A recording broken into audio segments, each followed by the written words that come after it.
Assalamualaikum anak-anak tahun 1. Hari ini bersama dengan saya Ustazah Syuhada, kita akan belajar pendidikan Islam, ibadah dengan tajuk kebersihan amalanku. Murid-murid boleh buka buku teks muka surat 92 hingga 94. Kita tengok muka surat 92. Unit 2, kebersihan amalanku. Kita baca sama-sama. Apakah yang dimaksudkan dengan istinja? Istinja ialah perbuatan menghilangkan najis yang keluar dari kubul dan dubur dengan menggunakan air atau benda-benda kesat atau kedua-duanya sekali. Hukum beristinja adalah wajib. Kita tengok penerangan daripada Ustazah. Istinja ialah ada 3 perkara yang kita kena ingat, iaitu perbuatan menghilangkan najis ataupun cuci najis yang keluar daripada kubul dan dubur menggunakan air atau benda-benda kesat. Apakah hukum yang kita pelajari tadi?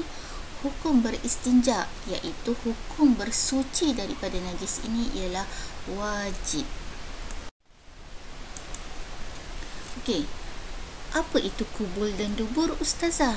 Okey, Ustazah terangkan. Kubul ialah bahagian hadapan kemaluan, iaitu tempat buang air kecil.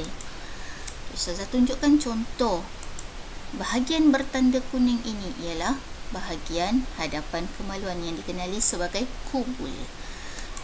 Dubur pula. Dubur ialah bahagian belakang kemaluan, iaitu tempat buang air besar yang Ustazah tandakan di bahagian kuning ini. Anak-anak dah kenal kan kubul dan dubur yang mana satu? Okey. Kita balik pada muka surat 92. Kita tengok murid-murid ini dia pergi berkemah di hutan. Dan dia tanya, Ustazah, saya mahu buang air besar. Bagaimanakah saya mahu beristinja? Di kawasan ini tiada air. Ustazahnya jawab, Ahmad, istinja bukan sahaja menggunakan air.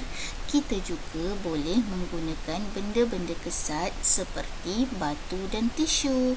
Okey, jika tiada air, kita juga boleh menghilangkan najis, iaitu dengan contoh yang Ustazah berikan ini, tisu ataupun daun kering ataupun batu-batu yang ada di sekeliling kita.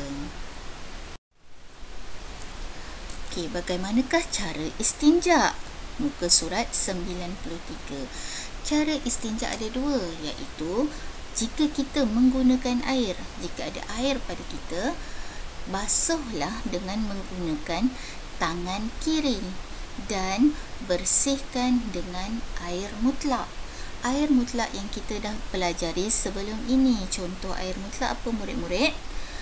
Air laut, air hujan, air paip, air telaga. Okey, apa lagi? Cuba sebut. Okey. Seterusnya, jika tiada air, kita juga boleh menggunakan benda-benda kesat yang Ustazah sebutkan tadi. Tisu, batu, daun kering. Bagaimana nak cucinya?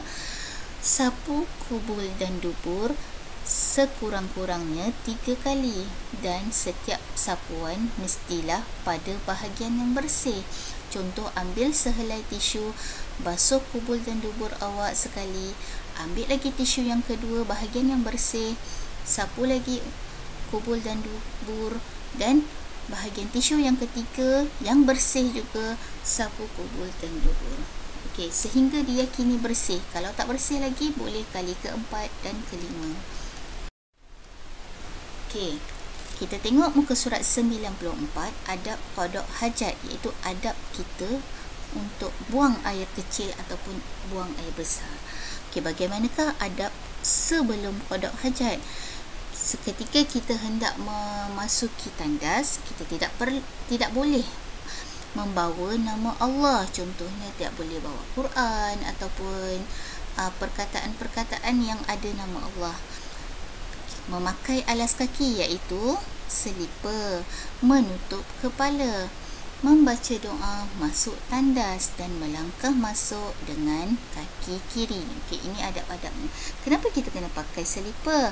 Untuk menjaga kebersihan, kerana dikhawatiri najis akan terkena pada kaki kita dan kita akan masuk ke rumah.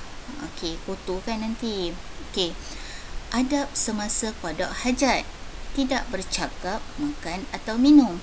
Ketika kita buang air, diam sahaja dan teruskan buang air besar atau kecil. Jangan bercakap-cakap, jangan bawa makanan, jangan bawa minuman. Okey. Dan tidak membuang air merata-rata. Okey, seperti yang kita pelajari, kalau kita nak buang air besar di tandas. Okey. Adab selepas qada hajat, membaca doa keluar tandas dan melangkah keluar dengan kaki kanan. Okay. Islam sangat mementingkan kebersihan. Kita hendaklah beristinja dengan sempurna. Islam ajar kita bagaimana hendak qada hajat dengan sempurna sehingga kita betul-betul bersih. Okey, mari kita baca doa. Doa sebelum masuk tandas. Allahumma inni a'udzubika minal khubusi wal khaba'is. Ya Allah, sesungguhnya aku berlindung dengan Engkau daripada gangguan syaitan jantan dan syaitan betina. Doa keluar tandas. Ghufranakal hamdulillahillazi azhaba 'annil aza wa 'afani. Aku memohon keampunanmu, wahai Tuhanku. Segala puji bagi Allah yang telah menghilangkan penyakit daripadaku dan telah menyihatkan aku. Terima kasih.